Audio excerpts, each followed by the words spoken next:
সময় সন্তানগুলা এক এক করে সবগুলা কেটে রেখে দিবে, লাগবে কিনা? আপনাদের মনে লাগে না কেন? কমরাতে একটা তাগি আছে, আছে নে? এইটা সহ একটা রেখে দেয়, কোনো কিছু নিয়ে যাইতে পারবেন না, শুধু 3 টুকরা সাদা কাপড়ের কাপড় নিয়ে যাওয়া যায়। কয় টুকরা? 3 টুকরা। আজকে পর্যন্ত শুনছেন নি কোনো মানুষ আপনার বেশিরভাগ স্বর্ণ অলঙ্কার টাকা পয়সা নিয়ে যাইতে? কারণ হলো এইগুলা নিয়ে যাওয়ার জিনিস না।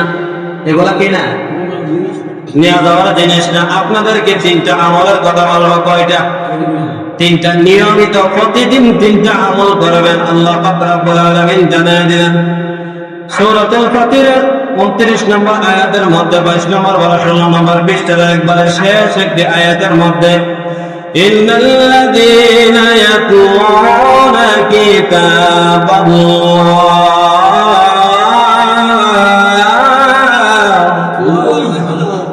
আল্লাহ বলেন 1 নম্বর নিশ্চয় যারা কোরআন তেলাওয়াত করবে। কি তেলাওয়াত? কোরআন তেলাওয়াত নিয়মিত করতে হবে প্রতিদিন। কয়দিন? অনেকরা জিজ্ঞাসা করলে ভাই কয় বছর ধরে কোরআন তেলাওয়াত করেন? কোরআন আনলে এনে বলতাম, ঠিক নেই? কি করলে বলতাম? আনলে এনে বলতাম। তাহলে নিয়মিত কি করুন? নিয়মিত যদি কোরআন না বলেন, সূরা ইখলাস তো বলেন। কি বলেন? সূরা ইখলাস, এটাও তো কোরআনের আয়াত, এটাও তো কোরআনের সূরা। সূরা ইখলাস যদি পড়বেন, সূরা ফাতিহা যদি পড়বেন, তাহলে কোরআনের অংশ হয়ে যাবে। প্রতিদিন পড়বেন। কি দিন? প্রতিদিন। কিতাবুল্লাহ 1 নম্বর কোরআন তেলাওয়াত করবেন। 2 নম্বর ওয়া আকামুস সালাত, 5 ওয়াক্ত নামাজ। কয় ওয়াক্ত? ঠিকঠাক বলে ইনশাআল্লাহ 5 ওয়াক্ত নামাজ মুমিন মুসলমানদের উপরে ফরজ। এই 5 ওয়াক্ত নামাজ নিয়মিত পড়তে হবে। وأنفقوا مما رزقناهم سرا وعلانية, আল্লাহ বলেন আমি যে রিজিক দিছি এই রিজিক থেকে তোমরা প্রকাশ্যে এবং গোপনে দান করো। প্রকাশ্যে এবং গোপনে দান করো। প্রকাশ্য থেকে গোপনে দান করা আল্লাহর কাছে দামি। কার কাছে দাঁড়ি? আমরা তো মারহাবা গাইলে গিয়া বলা কি হাবা, মারহাবা না দিলে বড় পয়সা না অন্যান্য ঠিক না? কিন্তু আল্লাহ বলেন গোপনে যত দান করবা পৃথিবীর কেউ জানে না, আমি মালিক জানি। কে জানে? মালিকে আর বান্দার সম্পর্ক হলে পৃথিবীর কেউ দরকার নাই। আসলের ময়দানে আপনারা দামি বানায় দিবেন। কি বানায় দিবেন? দামি বানায় দিবেন। তারপরে আল্লাহ বলেন তোমরা যদি 3টা নিয়মিত আমল করতে পারো, 1 নম্বর কোরআন তেলাওয়াত যদি করেন প্রত্যেকদিন ফজরের নামাজের পরে পড়বেন। কিসের নামাজের? ফজরের নামাজের পরে দেখবেন কাতে কেটে কামারের মধ্যে কাজ আছে। কাজ করার আগে একটা সূরা অন্তত পড়বেন। করার পরে কেটে কামারের মধ্যে যাইবেন। 2 নম্বর নামাজ 5 ওয়াক্ত পড়বেন। 3 নম্বর যদি পারেন দৈনিক দিন 2 টাকা 5 টাকা আল্লাহর রাস্তায় দান করে দিবেন। কি করে দিবেন? আল্লাহ বলেন এটা এমন একটা ব্যবসা, ওই ব্যবসার মধ্যে লাভ ছাড়া কোনো লস নাই। এটার মধ্যে কি নাই? وَأَنفِقُوا مِمَّا رَزَقْنَاهُمْ سِرًّا وَعَلَانِيَةً يَرْجُونَ تِجَارَةً لَّن تَبُورَ। আল্লাহ বলেন এটা এমন একটা ব্যবসা, ওই ব্যবসা যদি তোমরা নিয়মিত করতে পারো রে, আমি আল্লাহ জানিয়ে দিলাম ওই ব্যবসার মধ্যে তোমাদের লস নাই, শুধু লাভ আর লাভ। কয়টা আমার কয়টা? ঠিক থাকবে তো ইনশাআল্লাহ। সময় করে 3টা আমল করবেন। দেখবেন যে যে কাজ করে এই কাজের লেগে সময় বাহির করে, ঠিক না? এই আমলটা করার জন্য সময় বাহির করবেন। আজকে আপনি নিমসার বাজারে যাইতেন, সকালে না করলে বিকাল হইলে যাওয়ার চেষ্টা করে, ঠিক না? কিন্তু আপনি কোরআন তেলাওয়াত করবেন আজকে, যদি সকালে না পারেন দুপুরে পড়বেন, দুপুরে না পড়লে আসরে পড়বেন, আসরে না পড়লে মাগরিবে পড়বেন, মাগরিবে না পড়লে এশারে পড়বেন, এশারে না পড়লে রাতের যে কোনো অংশে পড়ে নেবেন, ঠিক না? কিন্তু 5 ওয়াক্ত নামাজ কেন করেন যাইত না? কয়েকটা নামাজ 5 ওয়াক্ত নামাজ কেন করেন যাইত? আল্লামা জুবাইর আহমদ আনসারী রাহমাতুল্লাহি আলাইহি নাম শুনতেন নি? অনেকটা চমৎকার করে কথা বলেছে। তো আমার গ্রামে একজন মানুষ আছে কৃষি কাজ করে, এশারের নামাজের পরে দেখি 5 বার ইকামত দেয়। কয়বার? 5 বার ইকামত দেয়। কি কাজ করে? কৃষি কাজ। মনে রাখেন, কি কাজ? কৃষি কাজ করে। 5 বার ইকামত দেয়। কোন সময়? এশারের নামাজের সময়। ঘরে একা একা নামাজ পড়ে। আমি চাচারা জিজ্ঞাসা করলাম, চাচা মানুষ একবার মাত্র ইকামত দেয়, আপনি 5 বার দেন গেল? 5 ওয়াক্ত নামাজ জমছে দেন পড়তেছে, গেলে 5 বার ইকামত দিস, নামাজ হয়ে গেল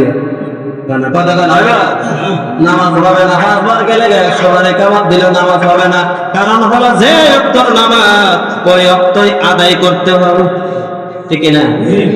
আল্লাহ পাক রব্বুল আলামিন জানায় দিলেন নামাজের বিষয়ে আমরা বেশি গাফলতি আছে না নাই? একটু জ্বর উঠলে তো হুজুর মসজিদে যাইতে হবে, ঠিক না? হ্যাঁ, আমাদের এই অবস্থা খুব বেশি। একটু সমস্যা হলে তো হুজুর মসজিদে যাওয়া সম্ভব না। বড় আছে নেই হুজুর নামাজে বসে, এরকম আছে নেই? আল্লাহ পাক রব্বুল আলামিন জানায় দেন ইন্নাস সালাতা কানাত আলাল মুমিনিনা কিতাবান মাওকুতা।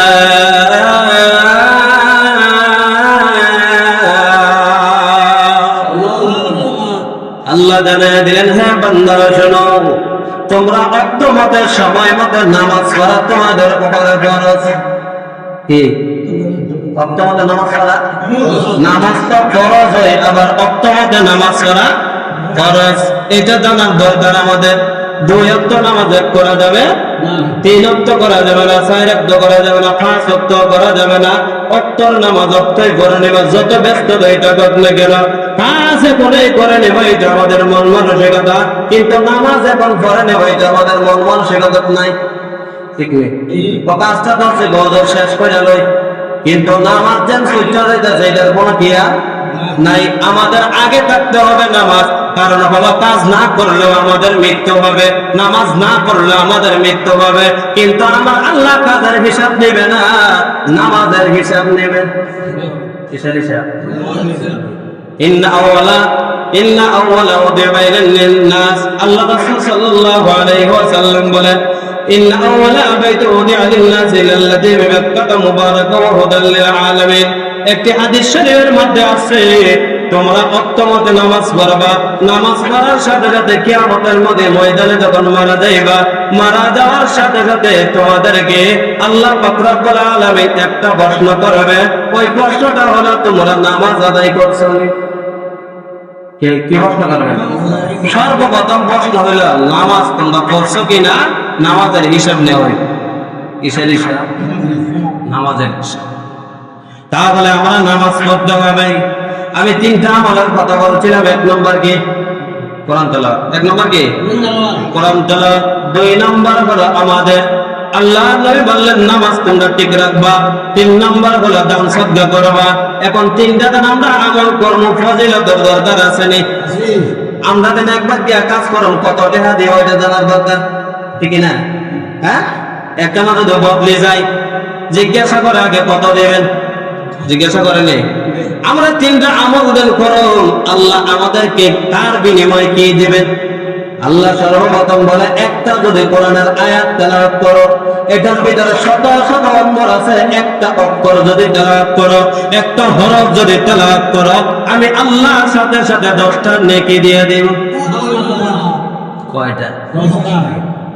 যদি একটা সূরা বলেন, একটা শুধু হরফ কটা? অনেকটা হরফ আছে। অনেকটা কি হরফ আছে? শুধু একটা না, হরফে অনেকটি হরফ আছে। একটা যদি বলেন 100 হরফ করলে কতটা? কয় হাজার? 1000 নাকি? আপনার সাথে সাথে 1 মিনিট লাগতো না। কয় মিনিট? 2 নম্বর আকিমুস সালাত। কিতাব দেন আমরা পড়ব, কোরআন দেন পড়ব। আল্লাহ 1 নম্বর লাভ আমাদেরকে দিয়েছেন। একটা হলো কোরআন সাথে আমল নামায় 10টা নেকি দেয়া দেন। 2 নম্বর ফজিলত, যখন আমরা মারা যাব কোরআন দ্বারা তেলাওয়াত করবে, তার মাথার উপরে দিয়া ফেরেশতারা আযাব নিয়ে আসবে।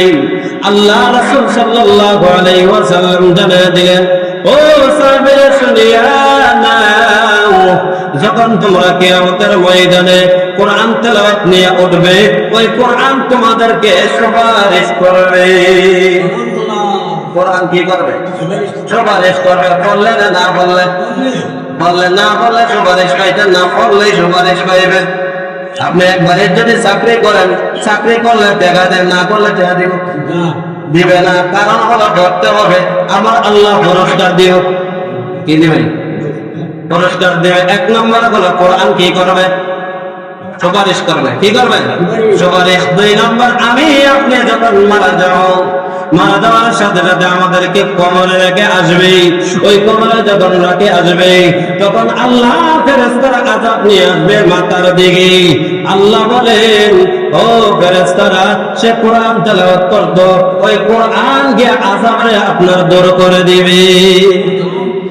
কোরআন কি করব? আযাব দূর করে দিবে।